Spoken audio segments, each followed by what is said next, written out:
Hello everyone, कैसे हो आप सभी। वेलकम है आपका अपने यूट्यूब चैनल यूनिक स्टडी पर। तो आज मैं आप सबके लिए हिंदी की एक और वीडियो लेकर आई हूँ। इस चैप्टर का नाम है मैं हार गई। हिंदी का चैप्टर है ये, मैं हार गई। ये बहुत इंपॉर्टेंट चैप्टर है, इसमें से हर बार क्वेश्चन आता है, तो आपको टेंशन लेने की ज़रूरत नहीं है। मैं आपके लिए बस इस एक ही वीडियो में पूरा चैप्टर कवर करा दूंगी। देन आप किसी भी क्वेश्चन का आंसर कर सकते हैं। अगर आप इस वीडियो को ध्यान से देखते हैं, फिर आपसे इस चैप्टर से रिलेटेड कोई भी क्वेश्चन कर ले, आप उसका आंसर दे सकते हो। बस आपको वीडियो को ध्यान से देखना होगा। तो सभी ध्यान से देखेंगे। देखिए, मैं हार गई मन्नू भंडारी की प्रथम प्रकाशित कहानी है, जो सर्वप्रथम कहानी नाम पात्रिका में प्रकाशित हुई थी। प्रस्तुत कहानी में आज के राजनेताओं का चरित्र स्पष्ट होता है। इस कहानी में दिखाया गया है कि राजनेता किस तरह के होते हैं। इसमें राजनीति का जिस दल बदल, राजनेताओं के दोगले चरित्र को जिस प्रकार व्यंजित किया गया है, स्थितियां आज भी उससे भिन्न नहीं है। यानी कि इस स्टोरी में आपको बताया गया है कि राजनीति किस तरह की होती है, राजनेता कैसे दोगला चरित्र रखते हैं, आगे कैसे और पीछे अलग, दल बदल, इन सब के बारे में बताया गया है। और ये कह रहे हैं कि स्थिति आज भी इससे अलग नहीं है। स्वतंत्रता प्राप्ति से पहले के जो नेता थे, जैसे कि महात्मा गांधी, बाल गंगाधर तिलक, भगत सिंह आदि महान पुरुषों ने समाज के कल्याण के लिए कार्य किए थे। महात्मा गांधी, बाल गंगाधर तिलक, भगत सिंह जैसे जो महापुरुष थे, उन्होंने समाज के कल्याण के लिए कार्य किया था, ना कि अपने लिए। किंतु आज के टाइम के जो नेता है, वे आर्थिक लाभ के लिए, सत्य के सुख भोगने के लिए, सरकार बनाने बचाने, वोट बैंक को बढ़ाने के लिए कैसे कैसे उपाय किए जाते हैं। जनता की भलाई के नाम पर अपना स्वार्थ साधा जाता है। जो आज के टाइम के नेता है, वो क्या करते हैं, सिर्फ बस ये देखते हैं सरकार कैसे बनाई जाए, कैसे हटाई जाए, कैसे वोट बैंक बढ़ाया जाए, कैसे अपना आर्थिक लाभ बढ़ाया जाए। जनता की भलाई के नाम पर बस अपना स्वार्थ साधा जाता है। आज के टाइम के राजनेता इस तरीके के हैं। उनके चेहरे पर आदर्शों के मुखौटे होते हैं। उनके चेहरे पर क्या होते हैं, आदर्शों के मुखौटे। मन्नू भंडारी ने अपनी कहानी मैं हार गई में इन्हीं सब के बारे में बताया है। वह कहती है आज के टाइम के राजनेताओं के चेहरे पर आदर्शों के मुखौटे होते हैं। प्रस्तुत कहानी में लेखिका ने इसी परिदृश्य को पाठकों के सामने प्रस्तुत किया है। कहानी का आरंभ कवि सम्मेलन से होता है। कहानी स्टार्ट होती है कवि सम्मेलन से, जिसमें कविता का शीर्षक था बेटे का भविष्य। यानी कि मन्नू भंडारी एक कवि सम्मेलन में जाते हैं, जहां पर विषय होता है कविता का बेटे का भविष्य। इस कविता में एक पिता अपने बेटे के भविष्य का अनुमान लगाना चाहते थे, इसलिए वो अपने बेटे के कमरे में 3 चीजें रख देते हैं।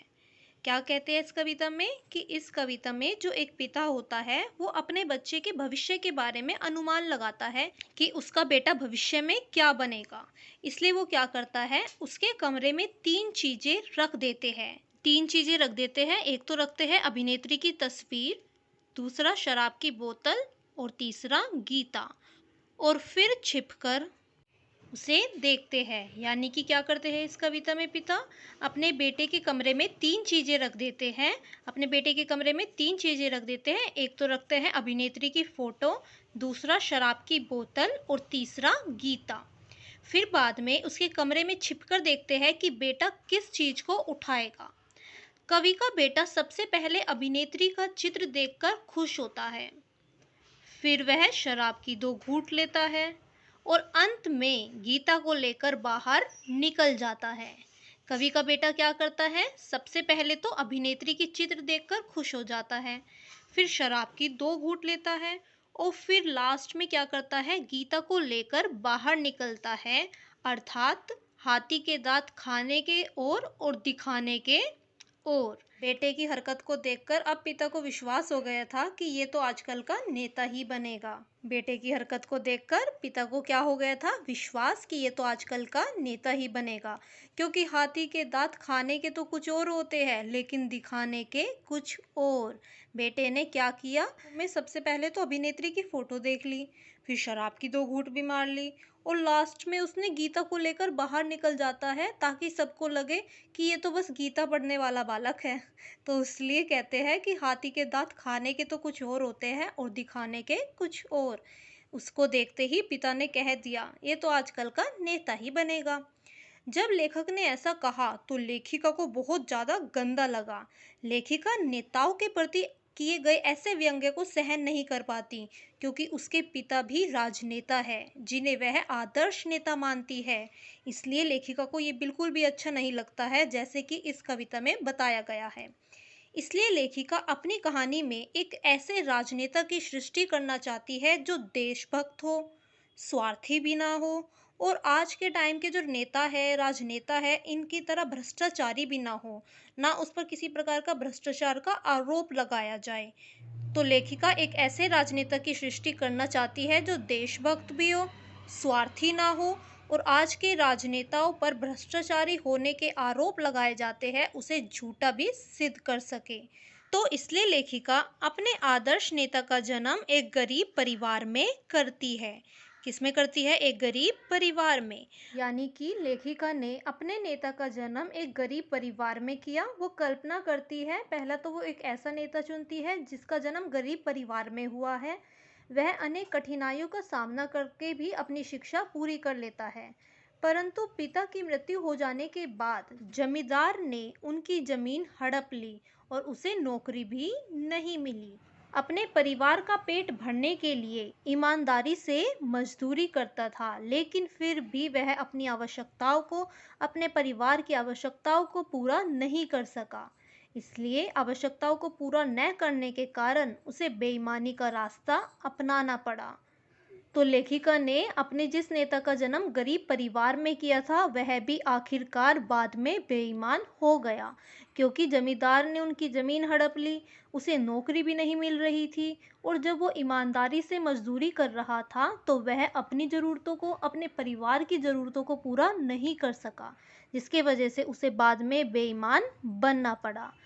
तो जो लेखिका ने एक गरीब परिवार में नेता का जन्म किया था वह एक आदर्श नेता नहीं बन पाया। फिर लेखिका क्या करती है, आदर्श नेता की अपनी कल्पना को पूरा करने के लिए अब लेखिका ने अपने नेता का जन्म अमीर परिवार में किया। अब क्या करती है लेखिका, अपने नेता का जन्म अमीर परिवार में करती है, क्योंकि गरीब परिवार में जिस नेता को उसने चुना था वह तो बेईमान बन गया। तो इसलिए अब वो क्या करती है, अब वह अपने नेता का जन्म अमीर परिवार में करती है। थोड़ा बड़े होने पर धन का नशा उसके सर पर चढ़कर बोलने लगता है। जिस नेता का जन्म वह अमीर परिवार में करती है, थोड़े ही दिनों बाद क्या हो जाता है, धन का नशा उसके सर पर चढ़कर बोलने लगता है। देश, समाज, मूल्य, नीति और मर्यादा उसके लिए तो कोई भी महत्व नहीं रखती थी। अपनी निजी इच्छाओं की पूर्ति करना, भोग विलास का जीवन जीना उसके लिए महत्वपूर्ण बन गया था। बस उसको ये था कि मैं अपनी इच्छाओं को पूरी कर सकूं, जो मुझे चाहिए उसे ले सकूं। इस प्रकार यह भी नेता सफल नहीं हो पाया। तो लेखिका ने जिस नेता का जन्म अमीर परिवार में किया था वह भी आदर्श नेता नहीं बन पाया। इस प्रकार गरीब चोरी की ओर प्रवृत्त हो जाता है और अमीर भोग विलास को जीवन का ध्येय समझने लगता है। अर्थात दोनों ही अपने अपने आदर्शों से विचलित होने लगते हैं। अब लेखिका में इतनी हिम्मत नहीं बची थी कि वह एक और कल्पना कर सके। अब लेखिका बोलती है अब उसमें इतनी हिम्मत नहीं है कि वे किसी और नेता का जन्म करे, क्योंकि अमीर परिवार में भी नेता का जन्म किया वह भी आदर्श नेता नहीं बन सका, गरीब परिवार में भी नेता का जन्म किया वह भी आदर्श नेता नहीं बन सका। इसलिए अब लेखिका कहती है उसमें अब इतनी हिम्मत नहीं है कि वह एक और कल्पना कर सके, इसलिए वह कहती है कि मैं हार गई। परंतु यह हार लेखिका की नहीं, आम आदमी की हार है। यह हार लेखिका की नहीं, आम आदमी की हार है, क्योंकि आम आदमी बड़ी आशाओं के साथ नेता चुनता है और उस पर देश का दायित्व सौंप कर यह सोचता है कि यह हमारे देश की दशा सुधारेगा, दशा सुधारने में काम करेगा। लेकिन जब उस नेता के वास्तविक चरित्र का बोध होता है तो वह स्वयं को ठगा सा या पराजित सा अनुभव करता है। लेखिका क्या कहती है? ये आम आदमी की हार है, ना कि लेखिका की। ये हार आम आदमी की हार है, क्योंकि जब हम किसी नेता को चुनते हैं बड़ी आशाओं के साथ कि ये हमारे लिए कार्य करेगा, हमारे देश में विकास करेगा, लेकिन जब हमें उसके बारे में वास्तविक रूप से पता चलता है तो हम कैसा महसूस करते हैं? स्वयं को ठगा सा या फिर पराजित हुआ सा महसूस करते हैं। तो मैं हार गई कविता में लेखिका की पराजय इसी आम आदमी की पराजय है। तो अब आपका पूरा चैप्टर कवर हो गया है ये। अगर आपका कोई भी क्वेश्चन आता है और आपने अगर वीडियो को ध्यान से देखा है तो आप किसी भी क्वेश्चन का आंसर कर सकते हैं। बस आपको वीडियो को ध्यान से देखना होगा। अगर आप पूरी वीडियो को ध्यान से देखते हैं तो आप किसी भी क्वेश्चन का आंसर कर सकते हैं।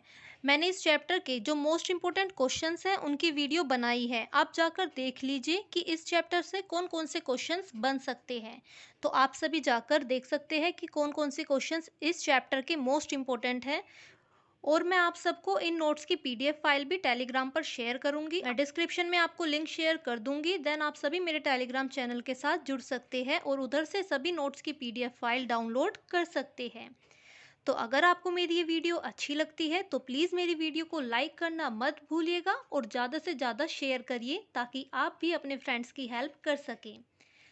And please subscribe my YouTube channel and press the bell icon for the latest updates. आप बेल आइकन को ज़रूर प्रेस कर दीजिए ताकि आपको लेटेस्ट नोटिफिकेशंस मिलती रहे। Okay, bye everyone, have a nice day.